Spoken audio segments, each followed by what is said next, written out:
Hello and welcome to round 11, the Automobilista Australia Super 2 Championship. Qualifying has just begun. Got drivers out there on a lap, and we actually have someone joining me in the commentary box. Welcome along, Peter. Hello, thank you for having me, Lewis. It's a pleasure to have someone else in the box. Now, no one's set a time just yet. I do believe Glenn Miles will be the first one to set a time, but from practice, what have you seen out there?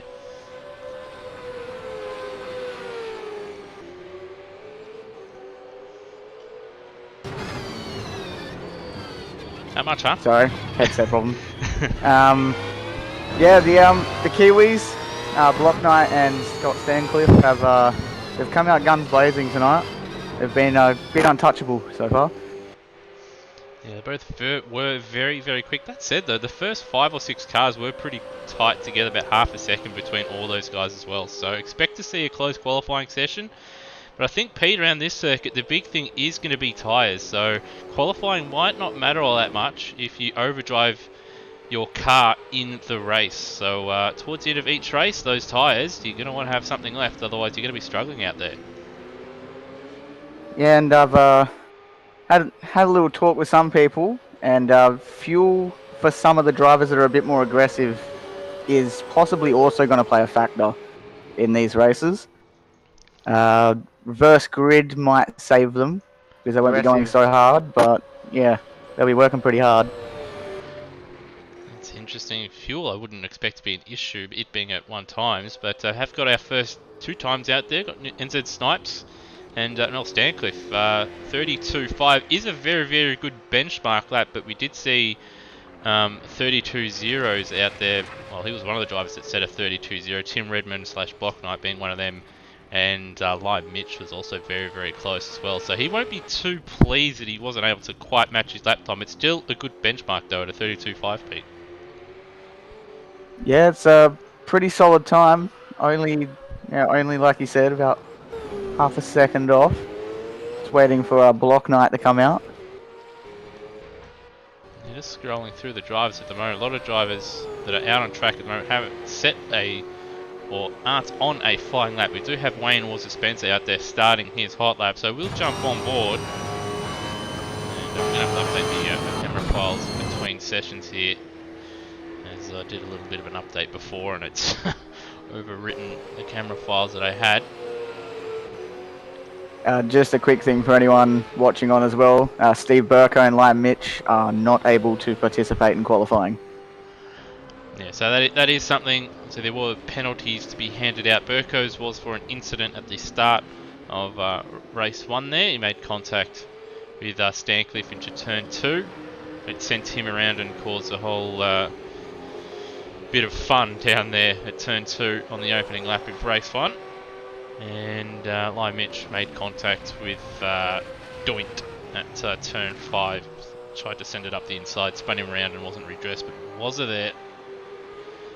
Very, very wide on the grass. Able to hold on though, as he comes up to the second split down to MG.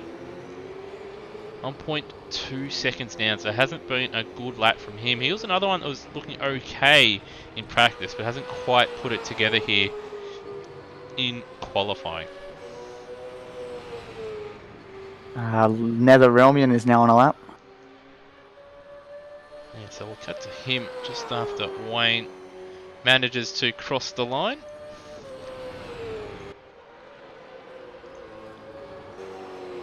And that he does. 33.7, not the worst lap in the world, but he'll certainly be hoping for better. Also got Hans Brunswick out on an out lap. Noel Turra starting his lap.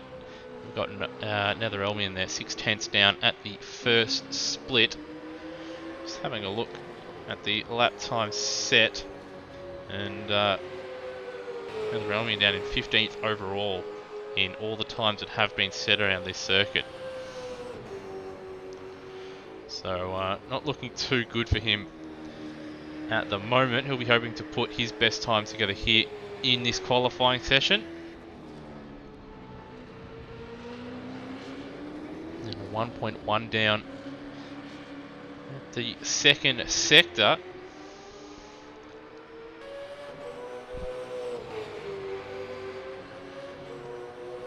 Which is isn't too bad. He might be able to sneak into the 33s if he does have a decent final sector. This final corner here, Pete, very, very tricky, and you've got to be very, very committed. Yeah, it's one of those corners that you can't quite take it flat out, but you can't let off the throttle very much either. It's a very tricky one to get right, and it means a lot with how long this straight is as well. It certainly does. One of the fastest straights in Australia in a supercar. Now, just having a look in chat, Daniel Cox saying he stuffed Honda. Now, here's another one that was quite handy. He was in the top 5 in practice. And the overall times, he set a 32.5. So, he'll be disappointed with a 33.3. Still, should start him in the top 10, I would imagine. But, let's having a look as well. Noah Tare out there. He's in the 33s. Has just set a purple first sector. Cut to him just after Mishra crosses the start-finish line. And another one in the 33s. So he goes to P7. We'll scroll back to the bottle load car. Purple in the first sector, as Pete said. What can he manage here in sector 2? 10th off in the middle sector, so not ideal. But he's had a nice run through MG. Now the final 2 corners remain. How committed he is through the final corner will determine if he gets pole position or not, or provisional pole position. Hasn't quite used all of that corner. He hasn't, and he's lost a bit of time. He goes P4, so he won't be happy with that one. He set a 32.1 in practice, so 9/10 off his personal best. No one at the moment sort of getting towards their personal best, aside from Nether set his personal best. And Termo there into P2 with a 32.8 as well. So he's about 2/10 off his personal best, but he's at least in the ballpark of his personal best out there. Still got just under 6 minutes remaining.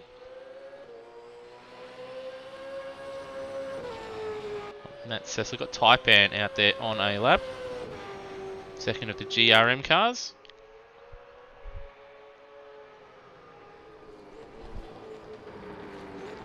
Just looking at live races, and it looks to be a fair ways out. So it hasn't given Taipan a first, but 1.1 down in the middle sector. We've seen that from a number of drivers so far. So if he gets his final sector right, it could be the difference between starting in, say, 6th place or starting down in 11th. Looks like he's had a decent run through the final corner, so it's going to be very, very tight here in this middle pack. And he goes P9, so he's right there in the middle of it. Not a terrible last sector. We'll just say it does look like people quite aren't using the most out of that last corner. They're taking it a little bit too shallow. But that was a very nice line from Taipan. Yep. Solid lap from him. In fact, that may be a personal best, actually. As we see Matt Cecil now start his lap. Now Cecil, his fastest time in the practice sessions that have been up is a 33.3. If he's able to do that, he'll be towards the front end of that very, very tight middle group.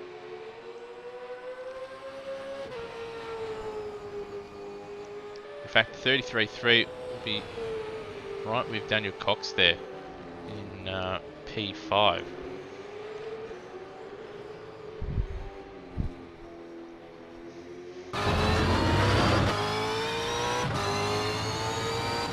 Half a second down at the first split, not ideal. But again, I think he's just hoping to be in the front of this middle pack. Still yet to see John McDonald out there set a lap. Kalen Duncan is on a flying lap at the moment. He's just ahead of us down the road, as you can see. And 8/10 down in the middle sector, so Cecil putting together a nice lap now. What can he do in the middle sector? He's got his brake lights on, so perhaps some kind of issue with his pedals there. Have a look through the final corner. Looks like his lights are on again.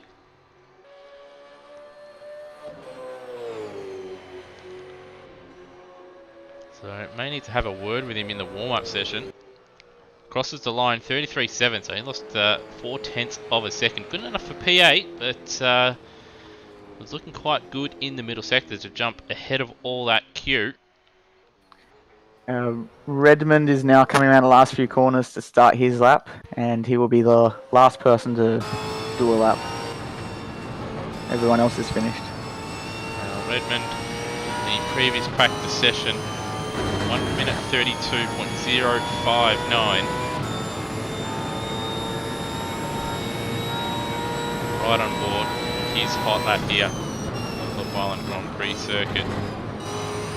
Off the throttle for a little bit longer than I would have thought at turn 1 there. Hugs the inside. It's going to double apex turn 2. Can't quite get the nose and gets the throttle on just a little bit too early. Has to get out of it. A little bit of a slide, so that would have cost him a little bit of time. Through the flat out turn 3. Now for Honda, up by a fraction of a second in the first split, but could have been more. Can he manage though in sector 2?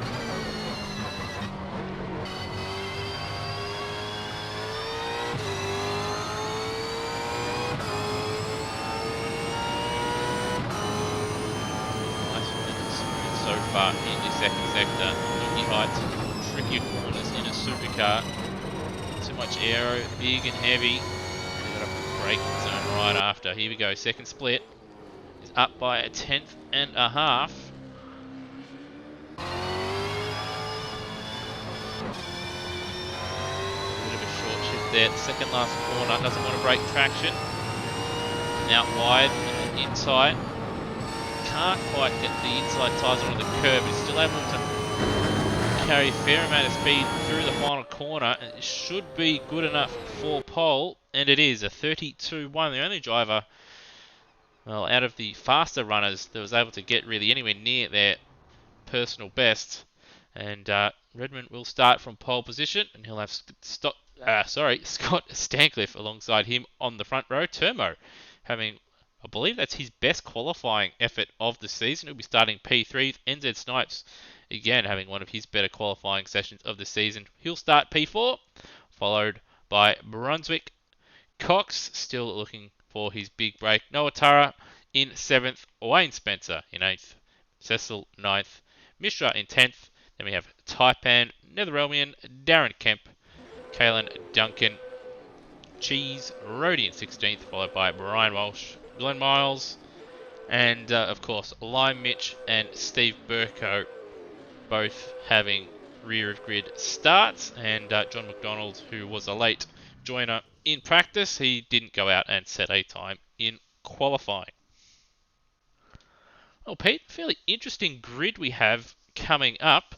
Who disappointed you in that qualifying session, and who really stood out? I wouldn't really say there was many people out of position, kind of to where I expected. I was hoping that Daniel Cox would have been able to pull his best out. Luckily, he wasn't able to. But yeah, again, it'd be the Kiwi guys.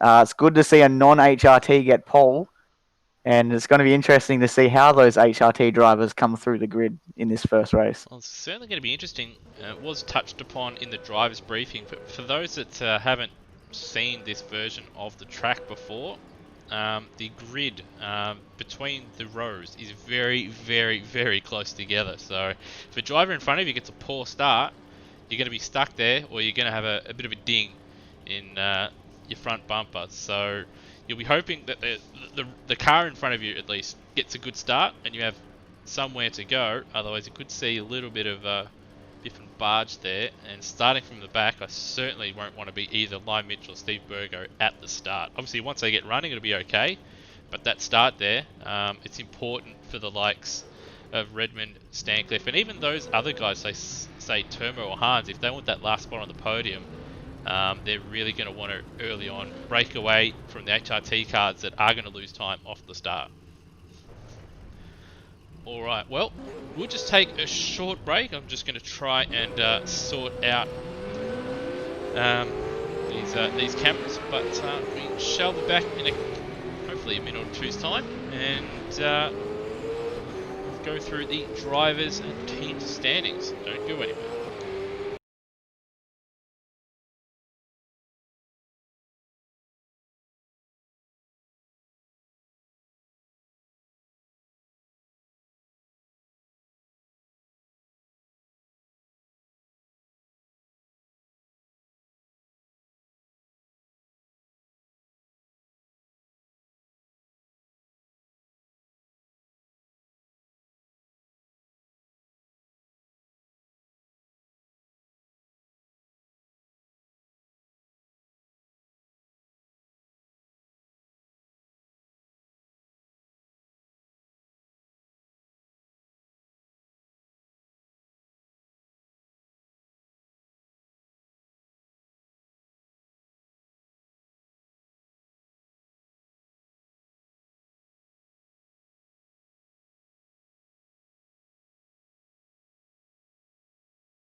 Alright, and welcome back. About 30 seconds left in the warm-up.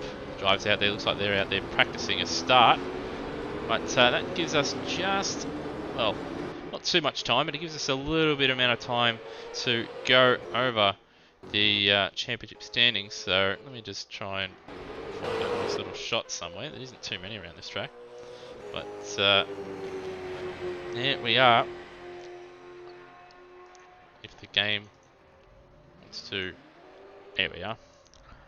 In the background, as you can see, Steve Burko leads the championship with Lime Mitch not too far away. The two HRT drivers, as you see, one of the Pepsi Max cars being sent off to outer space there in the background. The other woman in third place, he's looking over his shoulder with Liam Spencer closing him down in the championship, although it doesn't look like Liam's here this evening.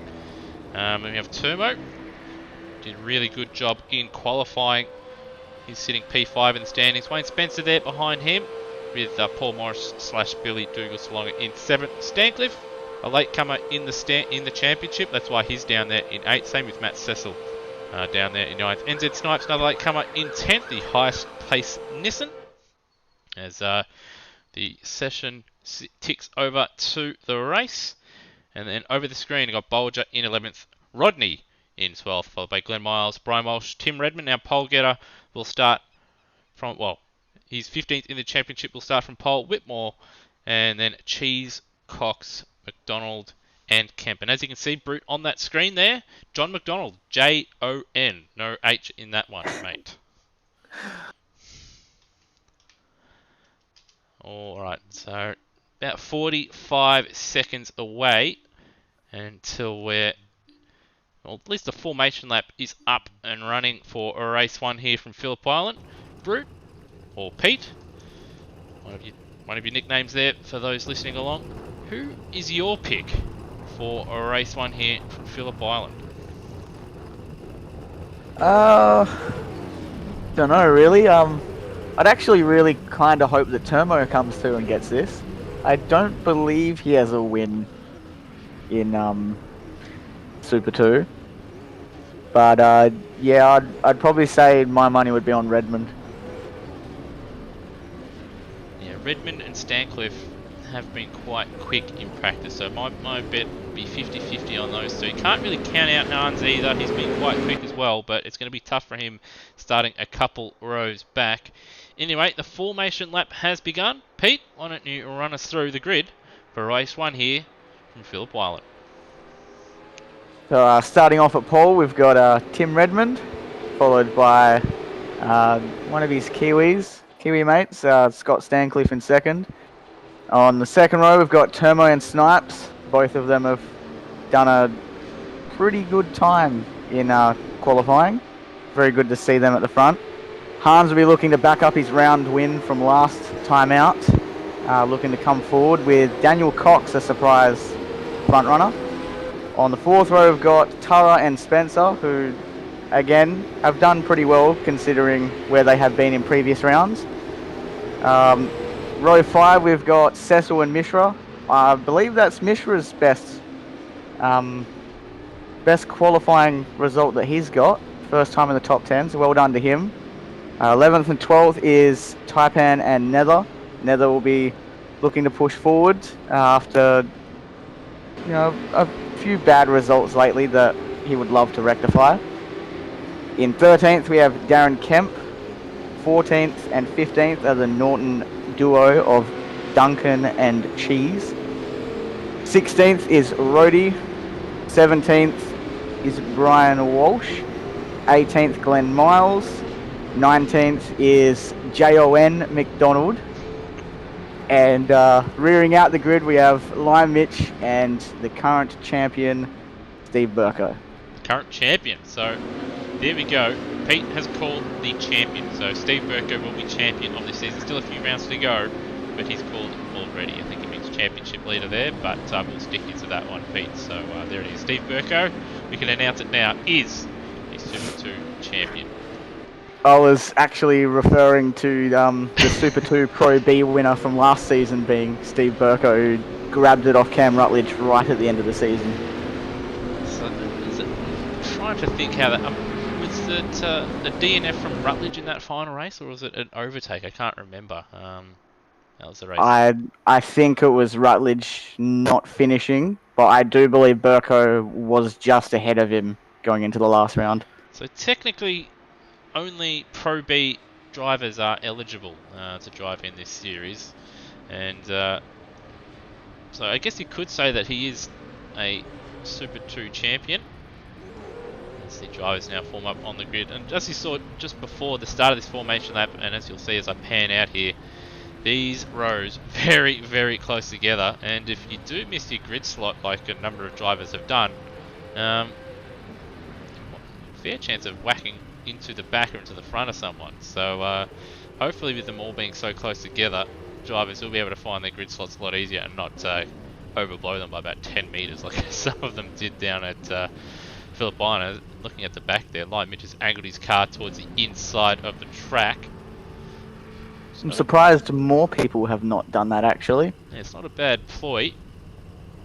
That said though, you have to pass with all four, well, at least 2 tyres on the grey stuff. So if he does go on the grass and pass them, we find someone with a penalty. Anyway, the lights are on.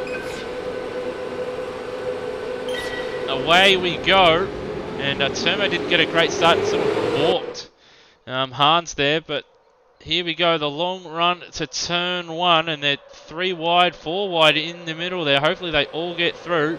2 HRT cars are up a few spots, but Redmond leads the field as they head into turn number 2. And Hans has dropped down 1 spot behind Cox. He's had a solid start. We've got Noah Turret and Spencer side by side.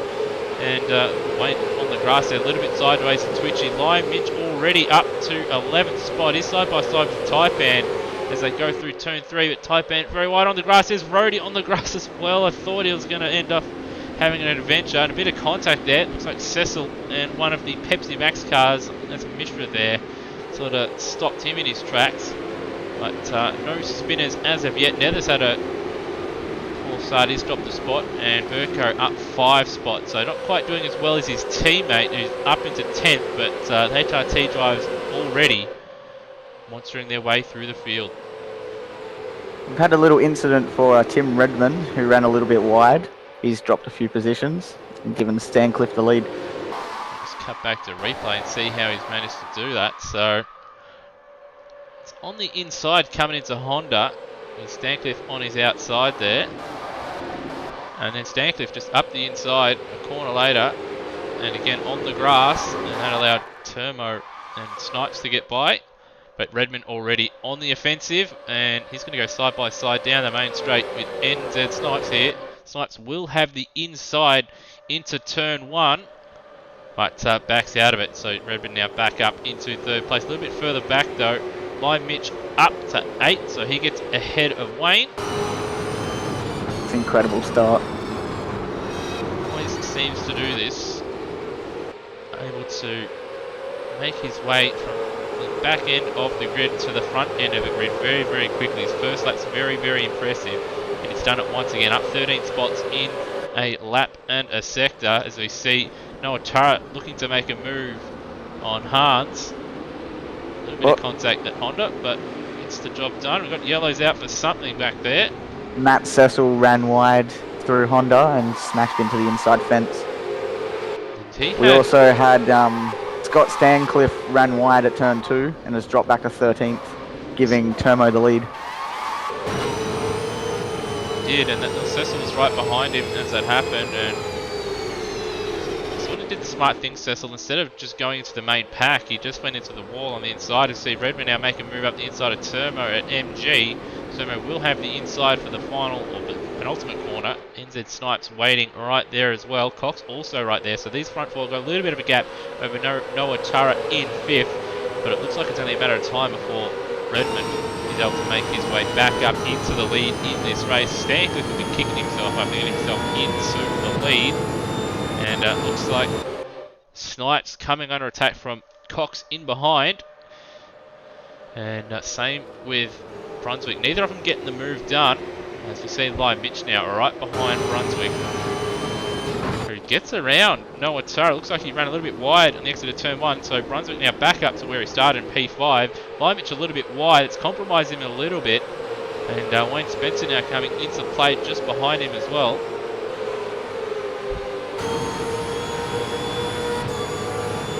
Happening here at the front. Once again, Turra late on the brakes up into Honda, and he's going to get by Hans.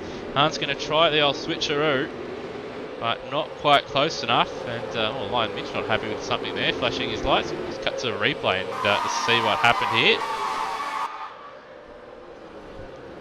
So just a big dive from Wayne. And nothing too wrong with that. He can be unhappy all he likes, but that looked like a fair move to me. It's an opportunistic move from Wayne Spencer.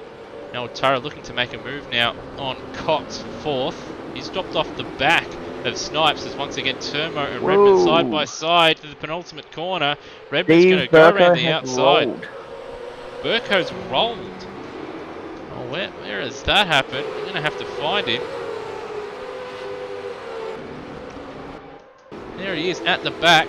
Oh, there we are. Lukey Heights. He was sort of forced wide there by the Norton Hornet. He hit the wall. And, well, on our screen he's just levitating, but that means he's rolled over. Now, there is no rollover rule here in Super 2, unlike Supercars, which caught out Wayne Spencer after he was knocked over by Will Devonish.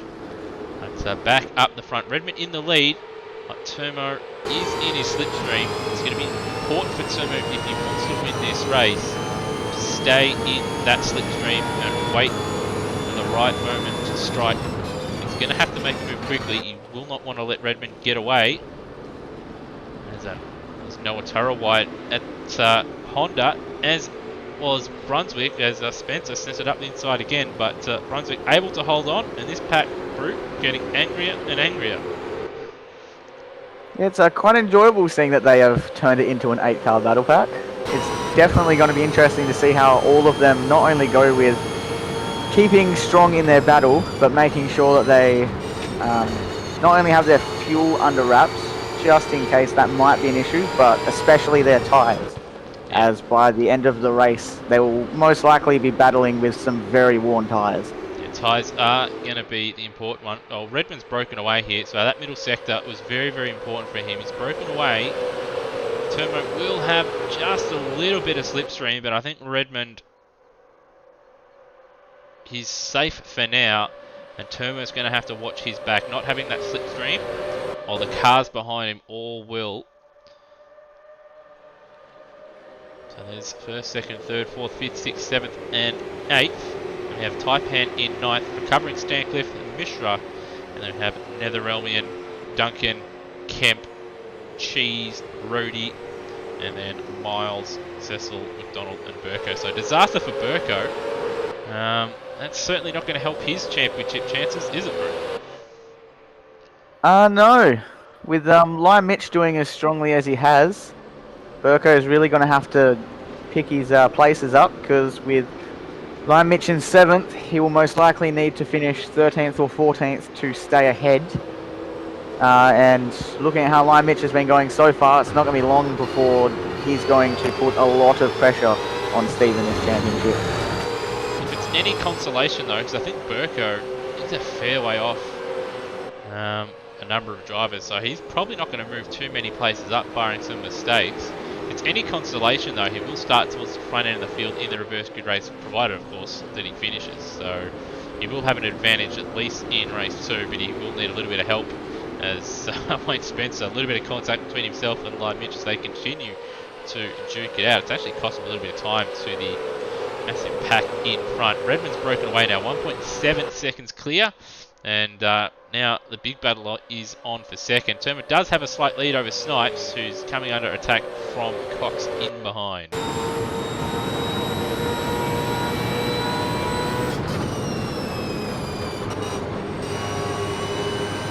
Cox just a little bit wide there, turn 1. Looks like he's struggling just a little bit.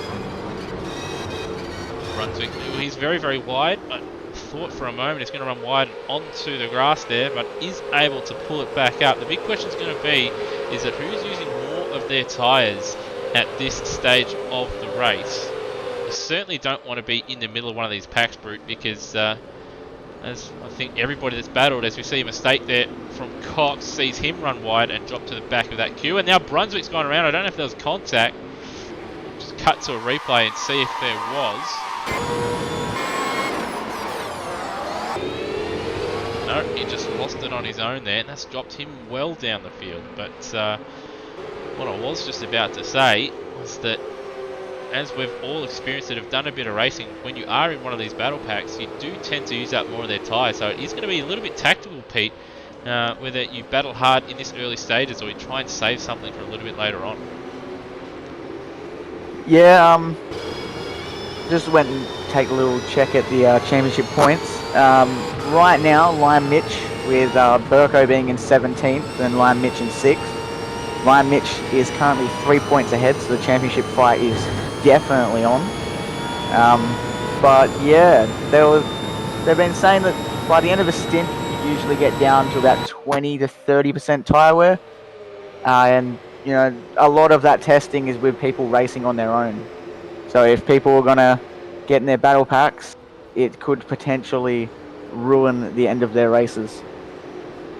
We see Lion Mitch now looking to make up another spot. So Cox left the door open at turn 2, didn't quite get the nose in, and that's allowed Lion Mitch to have a look. That said, Cox has had the better exit out of turn 2, and he'll have the inside into MG. Lion Mitch going to try and go around the outside, and he will get that job done just. Cox not trying to give her up too easy, but in the end has to relinquish P5. And now Lion Mitch can set his sights on Noah Tara, who's having one of his better runs of the season here in Super 2, running in 4th place. And only about 4 seconds off the lead, so it's good to see him up there. Quite handy in a GD3 car. Struggled a little bit in the supercars, in the Super 2 here, but looks like he's starting to find his feet here, which is good to see. It's also good to see that I believe he was the one that had the wheel problems at Watkins Glen. So good to see that he's rectified that. Yeah, he had that massive. I believe he had a massive accident with. I can't remember who it was. Burko. Yeah, with Steve Burko At the bus stop. At the bus stop. So if there's one part of the track where you don't want to have a wheel issue, it's down that part of the circuit. Fastest part, Watkins Glen. You would have gone straight through that and cleaned up Burko. So a bit of a shame for both those guys, but mechanical failures happen in real life, and they also do happen in the sim racing world as well. But looks like Termo's broken away now in P2. The next battle is going to be for P3, and NZ Snipes has got a bit of a battle on his hands here, Pete. Yeah, he's got a raging Tara and Lion Mitch behind him. If GT3 is anything to go by Tara, there is no way he will let Snipes out of his sight. And Lion Mitch fighting for his championship, he will be mostly aggressive to try and get a move out of this, but might just have it in the back of his head just to play it a little bit safe, especially with how Burko's gone to this stage. But they might not want to battle too much if they do want to finish further up the grid, as they are allowing Termo to escape. And they might let Cox and Spencer back into this. Yes, I think Termo now with Snipes doing what he can to try and hold on to third. I reckon he's probably safe barring mistake in second. And now the big battle is going to be for third place with Noah. Look, in some places like he can get the move done, but he's also a little bit conscious of Lion Mitch there in behind. And speaking of the championship, Burko has now moved up into 15th. He's only a couple seconds behind Brunswick, who we did have that spin just early on. And Tara now up into second, makes a move into turn 1. And that's exactly what he needed to do. And Lion Mitch looking to follow through into turn 2. Snipes not making it easy, but he will have to relinquish it. He will have to slipstream up into turn 4 though. Just having to back out of it because got a little bit too greedy there. Just looking to make a move there. Turn 3, and Tara's outbroke himself and ran wide. He will have a better exit out of a hairpin. Does balk Lion Mitch just a little bit. But certainly not what Noah Tara wanted there. finally gets himself back onto a podium spot and almost threw it away immediately.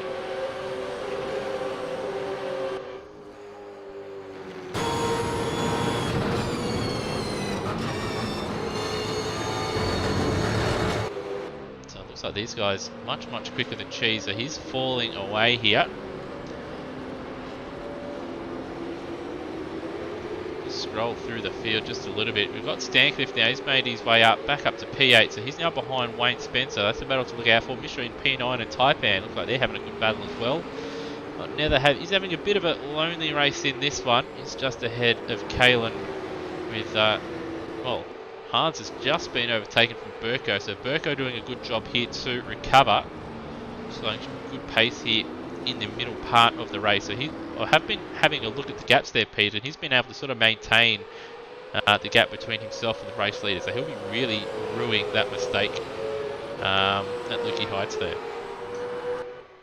Yeah, Burko hasn't exactly set the timing sheets alive on straight race pace, but one thing he does have going for him is he has been very consistent as he goes and sets his fastest lap of the race so far. But he's been doing low 34s all race, no changes up and down apart from that one lap where he went in the fence. So he's definitely been doing a good job. He probably would like to be a bit quicker than what he is, but he's still doing a good recovery job. I think his last few laps have been he's been caught out by being behind Hans and now battling with Rhodey as well. Side by side with Rhodey, will he have the exit? It's going to be side by side into Siberia. It looks like Kemp and Cheese side by side. There's a little bit of contact between Rhodey and Burko there, and they're going to go side by side for another couple of corners here. Lime Mitch has actually just got past Tara as well. Oh, and Rhodey's on the grass. He's out of control, and he's able to hold on. Burko looked like he was probably having flashbacks to getting rear-ended at Watkins Glen there. Almost lost the spot to Hans in the process, so he'll be quite annoyed that he's stuck behind a much slower Rhodey at the moment, but Rhodey making it very difficult. He's pole position, so he's got every right to defend. And just look at the gap. So Burko and the next car down the road ahead of Rhodey is 12 seconds. So he's probably not going to catch up to the back of Kalen Duncan without a mistake. But still, he'll want to give himself every opportunity in case there is a mistake or two to move up. He's going to try and go around the outside at turn 1. Perhaps just set it up at 2 here. And he gets the job done. Hans looking to follow suit, and he does. He might have picked both of them off. He's on the grass, sideways for Burko. And now Rhodey looking to get the old up and under. But he's not quite close enough. And we'll just scroll further ahead. And there's NetherRealm and Misha now battling out for 10th place. With Taipan just getting away. Stancliffe has got by NZ Snipes. So Snipes has fallen down just a little bit. And Wayne Spencer's just driven away a little bit from Stancliffe. Noah Tara's fallen back into the clutches of Turmo's off. And Turmo's off. Just as we're going to cut to him. So Limich had caught up to the back of him. And let's see what has happened. I'm guessing he's just put a little bit too much throttle down. Yep, just that little bit too much throttle. And that was it, little half turn. He's still in a podium position. But now he's got Noah Tara right behind him. He set a 36 on that last lap, so not ideal for him. Not a great lap. And not a great lap for Turmo either, but still in a podium position. Redmond's still leading the way. Still a few laps to go though, Pete. And as we've seen so far, anything can happen. Yeah, I've been watching the timing over the last few laps. In the last 2 laps, as Stancliffe has just broken what I was going to say by getting a 33, the only 2 people that have been doing 33s in the late stage of this race is Redmond and Mitch. And in the last lap or 2, Mitch has been doing low 33s, with Redmond doing high 33s, and the rest of the field in the 34s. So Lime Mitch is charging through this field, and I reckon if these races were a little bit longer, Lime Mitch would be all over the back of Redmond in no time. Yeah, he will be starting from the back as well in race 2 regardless. So he'll be right at the back of the field. It won't just be second last. That'll be due to an upgrade in penalty. He's also got, he has another incident as well, because he's had a string of incidents this season. He will miss a round if he cops another penalty, or he is involved in an incident which is worthy of another penalty. So he's got to be on his best behaviour in race 2, because certainly not going to want to miss a round, especially after this race here, where he's going to be in the championship lead. Yeah, I must say I have been watching him pretty closely in this one, because I honestly do really admire the way that he manages to force his way through fields most of the time without taking people out. But yeah, he has gotten through this field not only really quickly but cleanly. The only time he has really hit anyone was a little bit of side-by-side action where the person next to him did not realise that he had actually come through that quickly through the corner, and they made side-to-side contact. So he has very cleanly and smartly charged through this field. It's a very nice drive up to this point. Certainly has been. Up 13 spots after a lap. As he goes off. So he's still going to stay in second place, but we're looking at the Spencer and Stancliffe battle continues. It is raging on. They're slowly catching up to the back of the battle for third place now, with Termo trying to fend off Noah Tara. Stancliffe, I do feel, if he is able to get past Spencer, will be able to close up to the back of Cox, but he's got to do it as we see a move up ahead. Toa looking to get a move done at MG on Termo, isn't able to get the job done. And once again, sideways at the penultimate corner, looking a lot quicker at this stage of the race, having to get out of the throttle for the final corner. Looks like he's going to try and set up a good exit. Termo a little bit wide, has to get out of it. Noah will have the straight line speed, and now it's all about picking a line. Termo, well, he's gone a little bit defensive too late, and Noah will have the inside for turn 1. Now, can Termo hold on around the outside? No, he can't. He's going to try the old switchback, but that is not going to work, and that is Noah back in a podium position. And now Termo has got another FGX Falcon right behind him, looking to make up another spot. So he's got to keep with it here, as we are on the final lap with Tim Redmond. We've only seen him once or twice in this one, because once he's retaken the lead, he's just disappeared.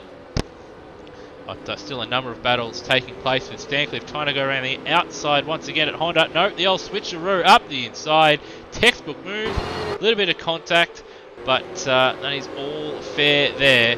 Spencer looking to go up the inside of the next corner sub area, not able to do it. So Stancliffe now up into 6th place, right at the def.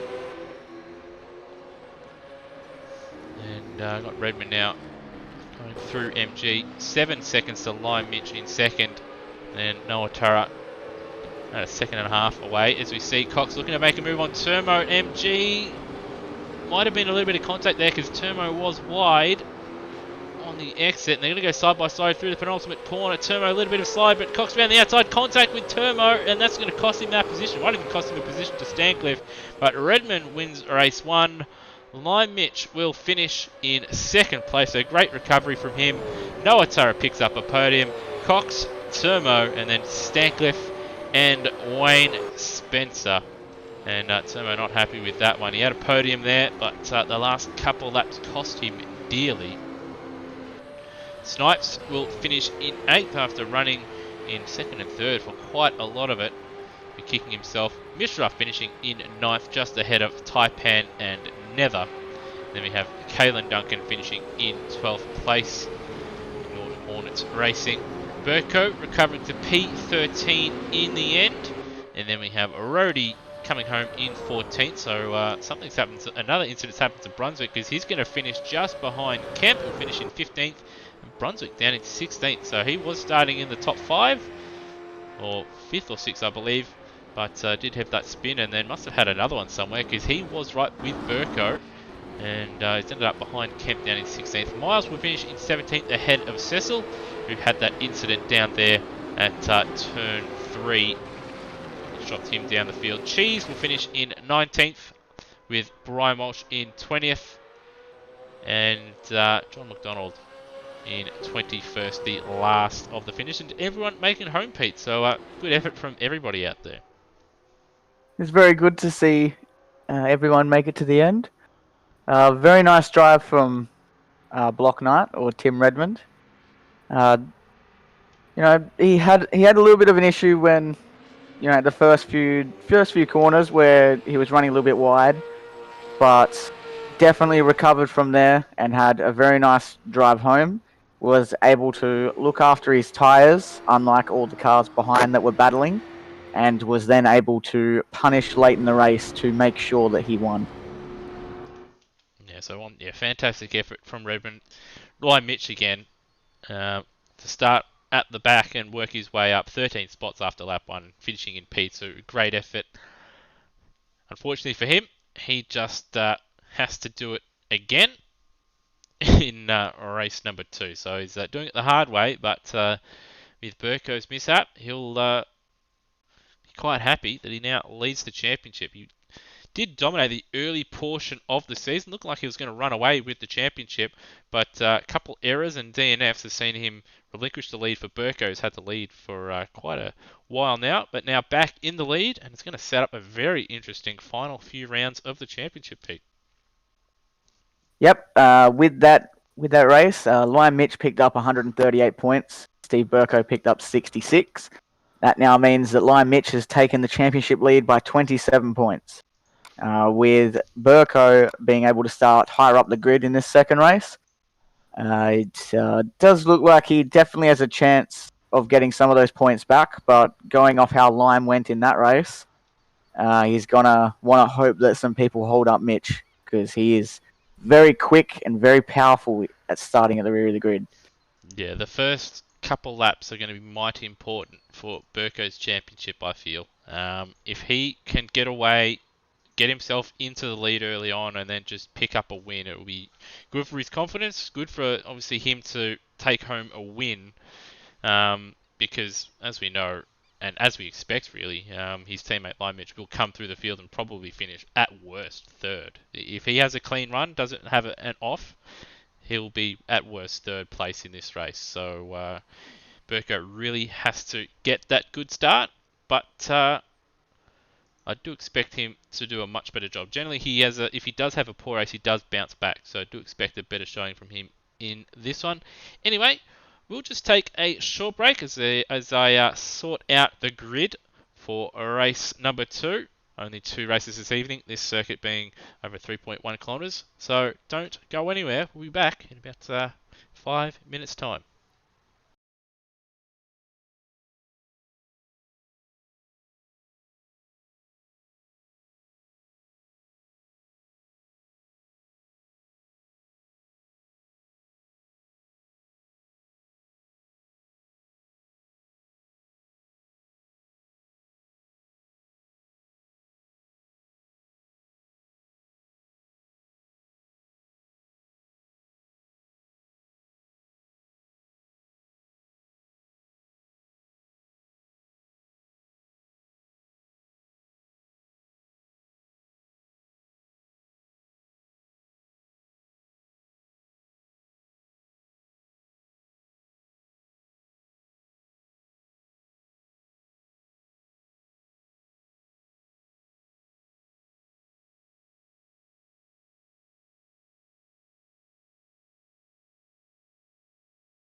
Alrighty, and welcome back here from the Automobilist Australia Super 2 Championship from Phillip Island. And we didn't bring it up earlier, but we can now, as you can see on your screen. Where are we? Ventnor in Phillip Island in Victoria. 4.445 kilometres here. The Phillip Island Grand Prix circuit. 12 corners. 2 races this evening. Obviously, the second race coming up, reverse grid. Although Brian Walsh has asked to start from the back, he was going to start from the front row. And of course, 14 laps. So it's going to be an interesting one. This one, we did see Lyle Mitch able to storm through the field last time out, but it could be a little bit more chaotic this time, Pete, with some more slower guys a little bit further down the road and some faster guys starting alongside him. Yeah, and it still was a very good drive, and he should most likely come through the field just as easily as he did last time. He really will have to watch out with the fact of that there are some fast drivers and slow drivers around him, but obviously it's a normal reverse grid thing. 2 people to watch out for in this race. Obviously, you have Hans starting in 5th. He will be definitely looking to bounce back after a poor race 1. And Steve Burko, who obviously has his championship on the line and is now about 37 points down in the championship fight. 27 points, sorry. So he will be trying real hard in this one to make sure that he ends up on top. Yeah, so that, just having a look at the standings there on your screen. So that was the standings before tonight. And as we know now, Lyle Mitch in the lead of the championship. We'll just tick over to the teams championship. Weren't able to bring that up earlier on. So before race 1 here, but after Sydney Motorsport Park, no surprises. Holden Racing Team, both their drivers top 2 in the standings, leading the team championship. Triple Eight Race Engineering had moved their way back up into 2nd place in the championship with Liam Spencer and Scott Stancliffe at the helm for those guys. But no Liam here this evening, which is a bit of a shame because he's normally quite a jet, and his teammate as well has been quite handy. Didn't have a good race 1 there, did Stancliffe, but he's another man that I do tip to bounce back here in race 2. And with Turmo picking up his decent result, that's going to close Techno Autosport's gap between 2nd and 3rd. With Techno were 2nd for quite a long time. Tickford, they did have a particularly good round with Hans dropping down the field in race 1 there, and Nether there finishing home in 11th as well. That said though, good chance for redemption here in race 2. Super Monster Energy in 5th, Ford Performance Racing there in 6th, followed by Brad Jones Racing, then Triple Eight Satellite Engineering in 8th. Jack Daniels, pretty solid one for them, with NZ Snipes there finishing P8. We'll be hoping for a little bit more luck in this one to finish a little bit higher up. And then Gary Rogers, they're going to be ones to look out for in the back half of this season, as well as Triple Eight Race Engineering as well. But do expect Gary Rogers to move up with Redmond and Taipan at the wheel. Alright, it's ticked over to the race session. And about 40 seconds away from the formation lap beginning. Well, Brute, it's been an interesting first race here. It's a very, very big circuit. Very, very tight grid. But some drivers out of position in this one. Who do you expect, or who's your tip here for a race 2 here from Phillip Island? Well, I'm going to have to go with Steve Burke on this one. I reckon, I've had the privilege to race alongside him for a very long time. And I do know in these pressure situations where he is battling, not only just battling for a championship, but in races where he's had a very poor race and there's another one to go, he has usually always come home very strong. I reckon from the position he is in, he will definitely be one to watch. Certainly will be. Just apologise, just going to turn up the sound just a little bit here. Just bear with me. Alright, yeah, so Burko will certainly be one to watch. Hans will be another one looking to bounce back in this one. So again, that was sort of my tips in race 1. It didn't quite go my way or their way in race 1, but again, I'll tip them again to do well here in race 2. Anyway, Pete, why don't you run us through the grid once again here for race 2 here, Phillip Island. So, starting from pole, we have John McDonald, who'll be hoping to do what he did at Barbagallo, where he had a poor race, started from the front, and just casually drove himself home, really, and came home with the win. It was a very nice drive. Second place is Cheese. Got Matt Cecil in third, who'll be looking to bounce back a little bit for his championship fight. He's hanging on to the top 10 against NZ Snipes. Glenn Miles starting out of fourth. Hans, who'll be looking for redemption in race 2, starting out of fifth. Darren Kemp in sixth. Rhodey in seventh. Steve Burko in eighth. Fifth row is taken up by Taipan and Nether. Nether will hopefully be hoping himself that he can stay inside the top 10. Sorry, I think I got that order wrong. Taipan is actually in 11th. Orjit will be starting from 12th. Snipes from 13th. Wayne 14th. Dan Cliff in 15th, who will be hoping to bounce back as well after his race 1 effort. Termo out of 16th. Daniel Cox, after his best result in Super 2, will be starting from 17th. Noah Tara 18th. Tim Redmond 19th. And Lime Mitch in 20th.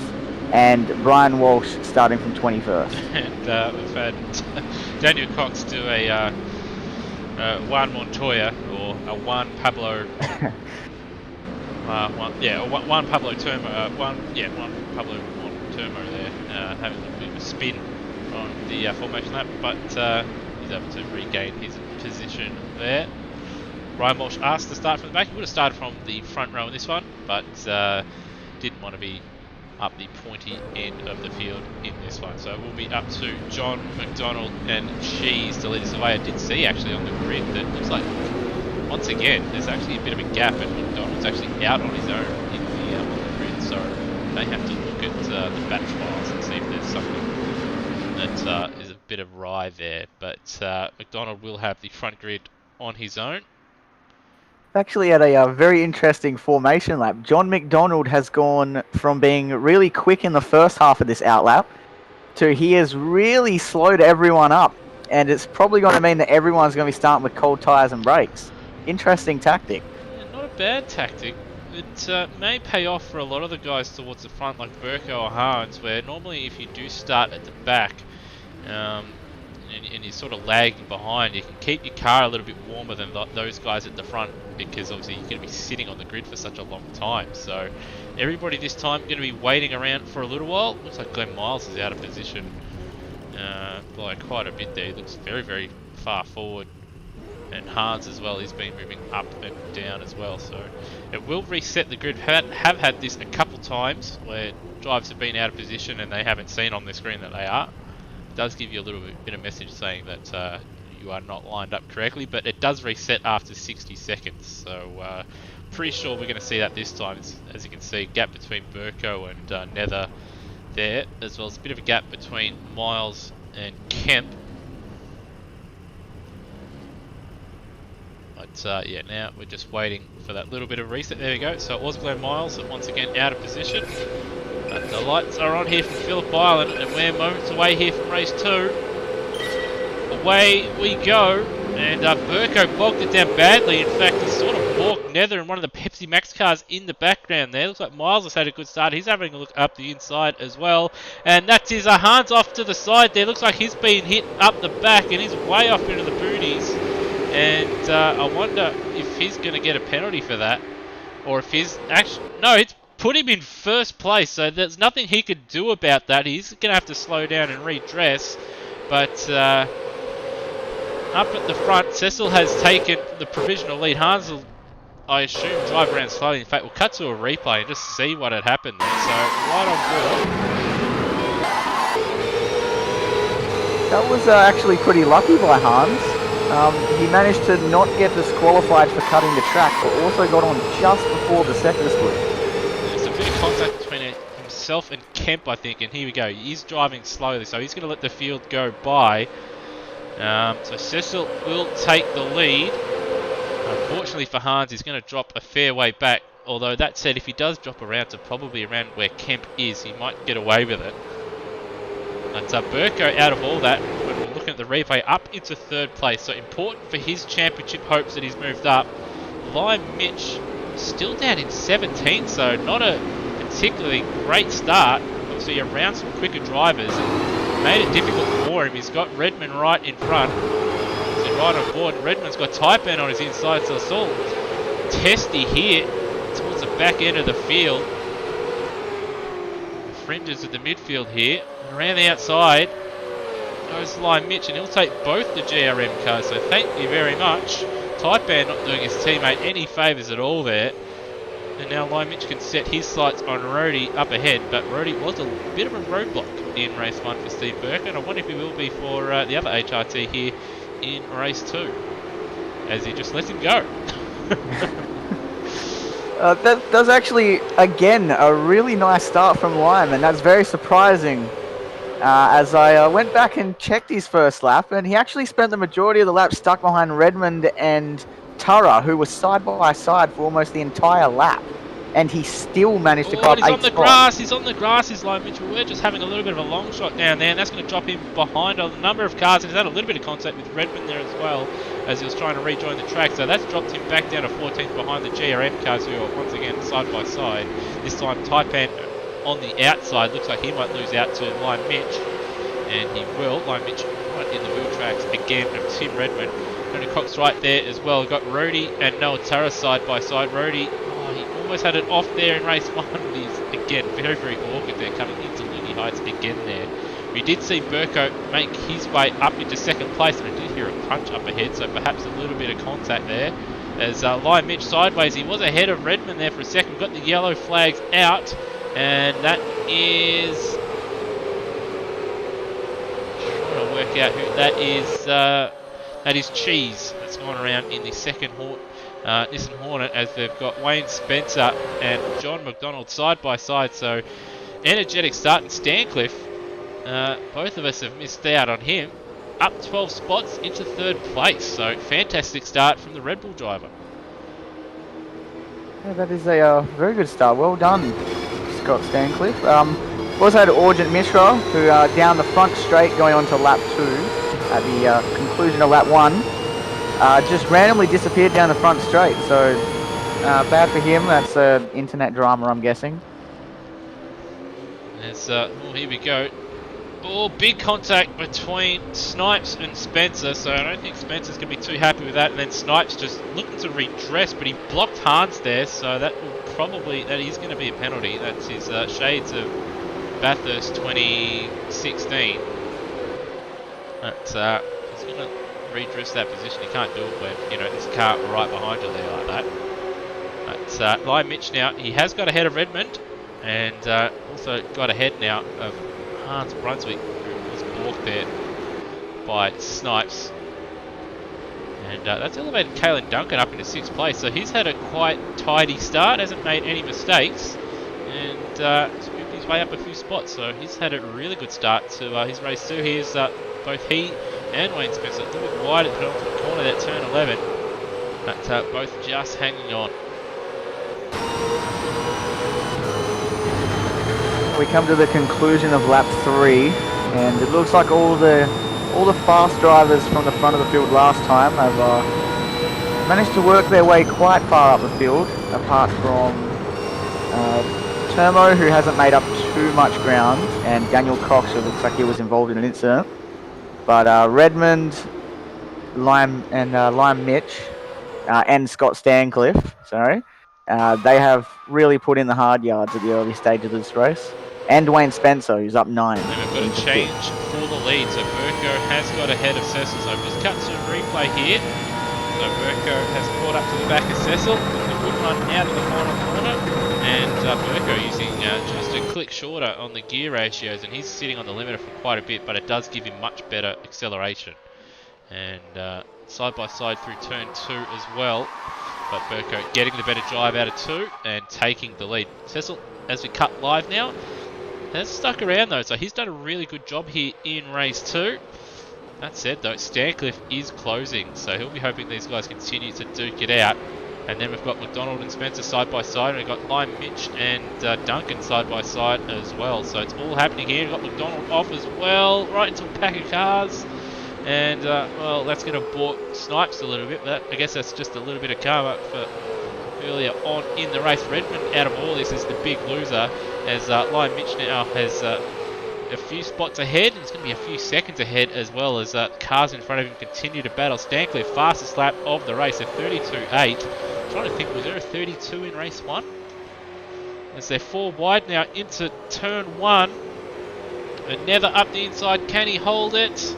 He can, and he'll have the inside to 2. Snipes is going to try and go around the outside, and Redmond's going to try and follow him, but Nether holding on just. And yes, Nether holds on as right behind McDonald loses the rear end, and he's off in the boonies out there. And he's just got to watch his rejoin. That's all happening here. Yeah, that was very nice from Nether. He got a very good run out of the last corner and managed to do a triple overtake, which sadly he has lost position back to Snipes, but he's still fighting for it. Yeah, Cheese very late on the brakes there. In race 1, I do not believe that anyone was able to get into the 32s. So Stancliffe, a man on a mission. We've had Burko drop down a few spots as well, so Burko's made a mistake somewhere. Let's cut to a replay here. Just bear with me. Looks like it's happened early on in the lap. Yep, turn 2. So we'll just cut to it here. Couldn't quite slow it down, couldn't quite get the nose in and on the grass, so important for Burko's championship hopes. He's stuffed that up. Obviously Stancliffe was closing him down, but he still has to get by Cecil. So now Burko's hopes is on Stancliffe and Cecil duking it out, and he's able to close them down later on in the race and get by. His teammate now only a couple spots back, with Spencer between the 2 HRT cars. So championship defining round here, and Burko just faltering a little bit.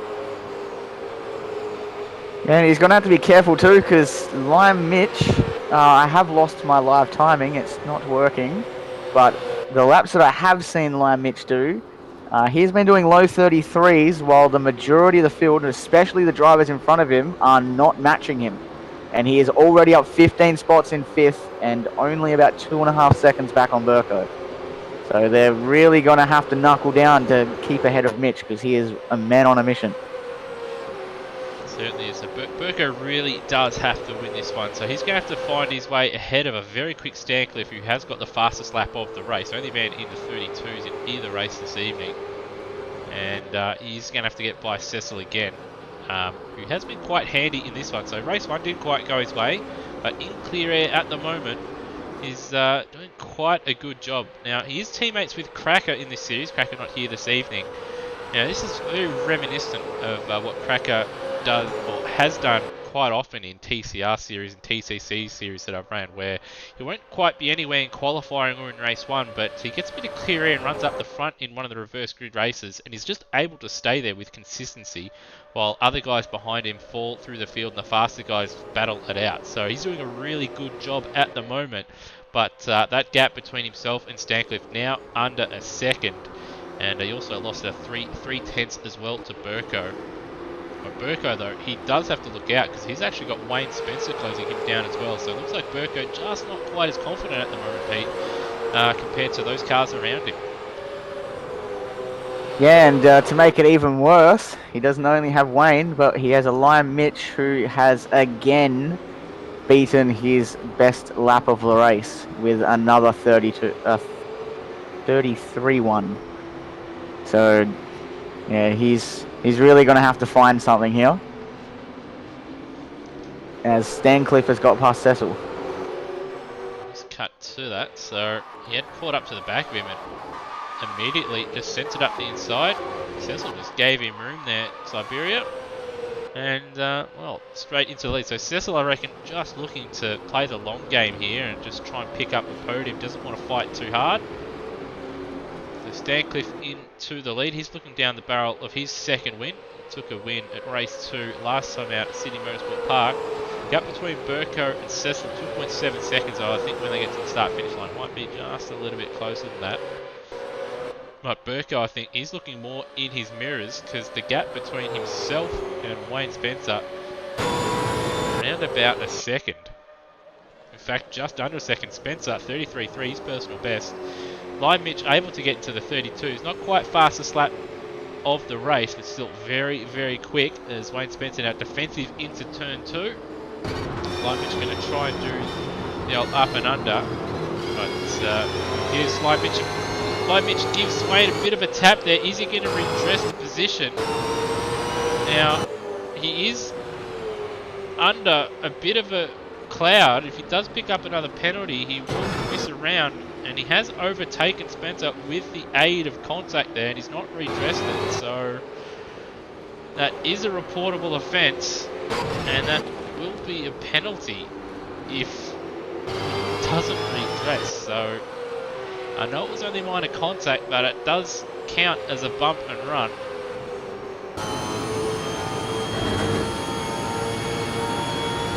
Spencer again having a look up the inside at Lukey Heights, but not really a place he can get a move done unless the current run makes a big mistake.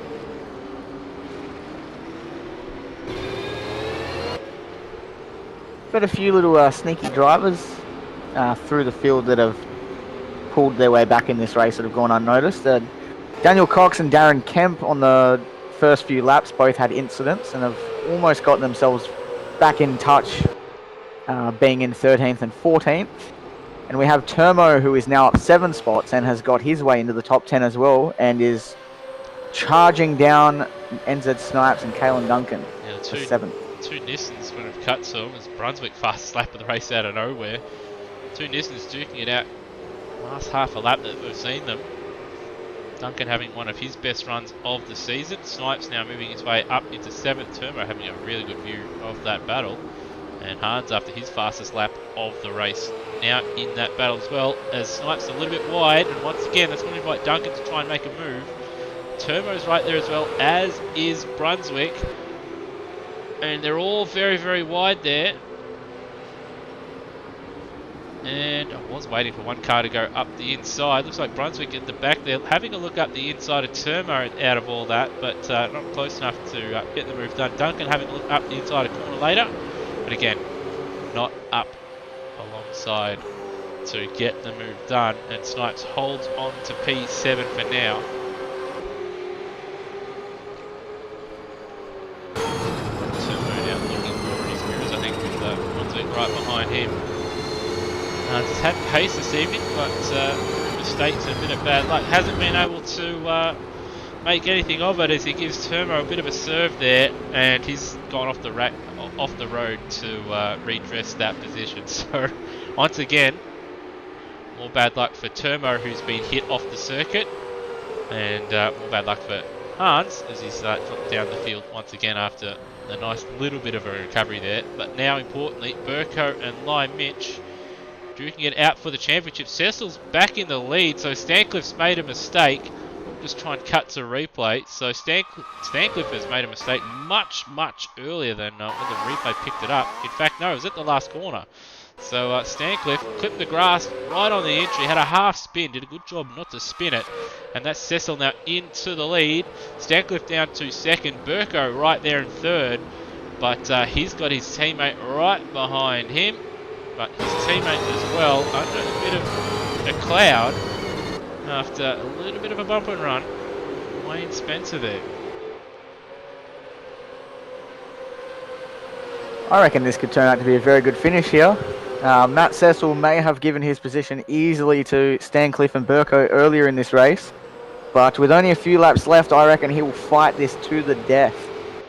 He's bought himself and to go with it, the drivers at the back of this queue, as Mitch has a go at Burko. He's given him a bit of a serve as well, a bit of a half spin there, so very, very willing.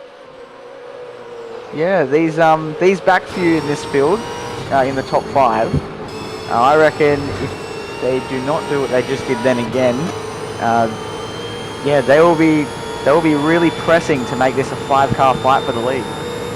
Burko going defensive. He's got a slight pull for now, but he is running the shorter gear ratio, so Lime Mitch will have a little bit more top speed in the end, but Burko fighting it tooth and nail, not wanting to let Lion Mitch go. And Lion Mitch again going to try the up and under at turn 2. He's got a little bit of an overlap, but Burko is able to just get his nose in just enough. And yeah, we do have that really classic finish all set up where probably the slowest out of these top 5 drivers is leading it. And we've got all the faster guys in behind with a few laps to go. With Burko being the cork of the bottle, he'll be hoping that Lion Mitch makes a little bit of a mistake, which sort of brought Wayne in behind a little bit, and he can focus on catching up to the back of Stancliffe. Stancliffe now less than a second between himself and Cecil for the race lead. But yeah, I think now, with only a few laps left, there's no point in just letting Stancliffe go. You've got to win right there. All you've got to do is not make a mistake and fight as hard as you can, as Lion Mitch very, very sideways at Lukey Heights. Going to try and go the long way, up and under now at MG. But Burko, smart to it, parks his car right in the middle. And he is not going to make it easy for his teammate, with Wayne Spencer in behind, having a very good look at the 2 HRTs duking it out here. Once again, Lion Mitch right on the bumper of his teammate. Might be smarter to try and go around the outside instead of move up into turn 2. And again, Burko turning in early, a little bit of contact between the 2 HRT cars. Burko's going to try and go up the inside at 2, but Lion Mitch just moving right in front of him there. Maybe a little bit of contact between the 2. Burko's now up the inside, a little bit more contact. Burko now up in front just. So these 2 battling hard, and we've also got Cecil going defensive as well, with Stancliffe right in behind. And once again, Lion Mitch up the inside at Honda. Bit of contact between himself and Burko. Spencer looking to jump in as well. A little bit of a slide for Lion Mitch, and he's going to go defensive into the next corner as well. And again, a little bit of contact again. So, little panel beaters at HRT are going to have a little bit of work to do after this one. Burko though he's got to get the move done as soon as possible, otherwise he might see Lion Mitch just break away a little bit. But then again, that might help him if Lion Mitch catches up to the front 2 and start duking it out. As a big lock up from Stancliffe there at MG. We also have Block Knight, who's with the battling between Mitch and Burko. He's almost come into the back of shot there. If Burko was able to hold Mitch up just a little bit longer, Redmond could have really had a go at this as well. Some great driving from Matt Cecil on that last lap too. He did some very nice moves to make sure Stancliffe stayed behind. And also went and checked. Matt Cecil already actually has a race win in this group, which surprised me just a little bit. But it was the same thing as what's happened in here. There was the reverse grid race. He kept his nose clean. And yeah, he just popped out the other side of the front. He's very, very good at keeping cool, just like his teammate. He's got cool drive on the car. He's certainly going to need a little bit of air conditioning in that car at the moment. He's got a lap and a half to traverse. A bit wide at the hairpin, but Stancliffe hasn't had a great run through there as well, but it's certainly closed the gap up. Stancliffe having a look. We did see this move happen early on in the race. Cecil isn't quite letting it go this time, but Red Bull car is just going to sneak ahead. They're going to drink it out. In fact, Cecil getting out of it, and that's allowed Lion Mitch to close up as well. So Cecil, with that mistake, he should have probably just turned in front of Stancliffe there. But then again, he's going to have a look up the inside of MG. He got all the top 4 now, top 5 I should say, all very, very close together. Lion Mitch having a look at Cecil. Now, who's going to get the best run out of the final corner as we look at the back of Stancliffe's car? Spencer wide off in the background there. Cecil very early turn, and that's Lion Mitch around, and that's the other HRT, that's Burko. He's off in the gravel as well, but Lion Mitch has gone around, and well, that's going to elevate Wayne Spencer to 3rd, Redmond to 4th, Burko's recovered to 5th, Lion Mitch is now down to 6th place. And with his poor exit, he might even lose out to NZ Snipes as well. So, well, it's important for Burko, but that mistake, well, him being caught up in it as well, he'll be kicking himself. But that is, well, who knows what could happen with that one. That could affect the championship further down the line. with those two swapping places. Burko not close enough to Redmond to make up the spot. And on this final lap now, Stancliffe has just broken away about over half a second from Cecil in behind. Now the question remains, can Cecil hold on to second? Redmond not too far away either.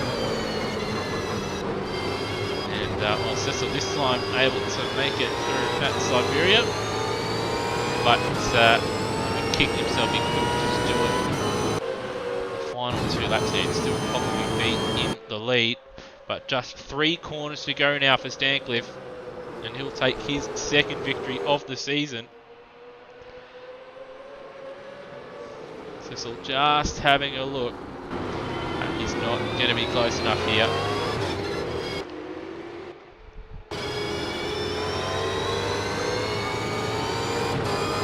Spencer a little bit wide there in the background. Stancliffe a little bit conservative through the final corner, but he will hold on and take his second victory of the season. Cecil will take second, with Wayne Spencer taking a well-deserved third place in the end. Tim Redmond taking home fourth. Burko will finish fifth after, well, a very busy race from him. Lime Mitch was ahead of his teammate for a moment there, and we don't know if there was contact or if he just lost it as he blows his engine there in anger. He'll come home in 6th. NZ Nice will finish in 7th, followed by Caelan Duncan. Netherelmian did get that top 10, finishing in 9th, just ahead of Turmo. And then we have Hans in 11th, Taipan in 12th, with Cox and Noatara there in 13th and 14th. And now we're going to wait for Rody to cross the line. It'll be 15th place. Darren Kemp in 16th. Cheese 17th, followed by Glenn Miles. And we've got John McDonald and Brian Walsh duking it out here for 19th place. Who will get it is the big question. A little bit of contact between the Super Black car and the Erebus car. Walsh going defensive into the final corner. I was going to say that it'll probably not help him, but in fact it's bought McDonald so much that Walsh will come over the line just in front of him. So in the end, it's a smart move on the last lap, but it will be a dead heat between the two. Less than half a tenth. So that is Walsh in 19th, McDonald in 20th. With Ujit Mishra, looks like he had internet issues which dropped him out of the race after the first lap there. Well, Pete, that was a very entertaining second race there with, well, Burko and Lime Mitch. Didn't quite see what had happened there, but very controversial incident there. And then we also had the Cecil and Stancliffe battle at the end as well to salivate over. Yeah, I will honestly say the drivers that you would put as the top crew from this group, the ones that put the most practice in and are generally at the front of the field, they had their problems in that race. Hans, as one of them, had quite a few issues, and I know he'd be kicking himself over. And Steve Burko blowing his lead in that race, and again having another incident with Lime Mitch right at the end, which was uncharacteristic for both of them.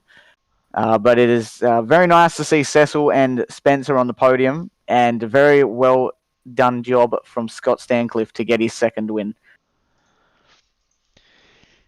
Yeah, there was a number of just uncharacteristic little errors. Burko has been the model of consistency for the majority of the season. That's why he had the championship lead. He made a couple errors in race 1 and then again in race 2. And Lime Mitch, I don't know if there was contact between the two or if he just clipped the grass like Stancliffe did a few laps earlier at that final corner there. But he also, if that was a mistake from him, again, that's a little bit uncharacteristic. Normally he doesn't make those unforced errors.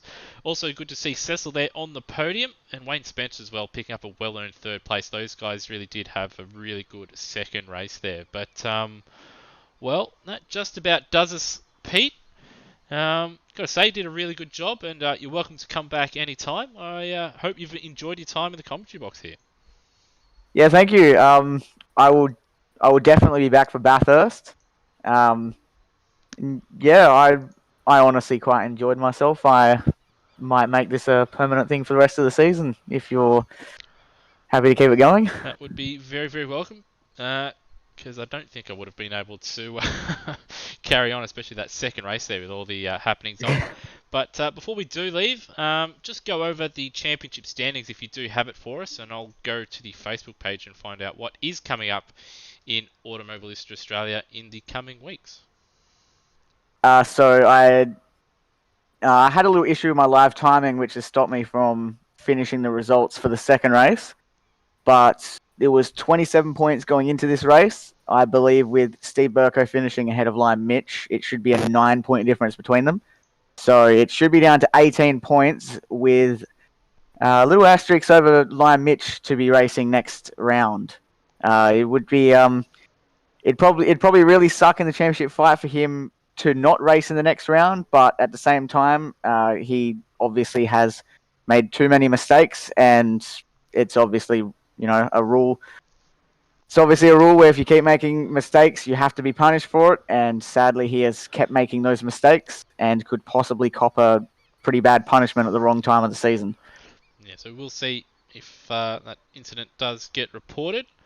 But yeah, very, very controversial decision if it does happen. But he has made a number of errors this season. But anyway, we'll come up what is coming up here in Automobilist Australia. So after 5 days of racing here at AMSOZ with Track Day Cup on Monday, then we had GT3 Tuesday, ATCC Wednesday, obviously the supercars last night from Townsville last night, and then tonight Super 2 from Phillip. Next week we have absolutely nothing on, but in 2 weeks' time we will have the Bathurst round of Super 2.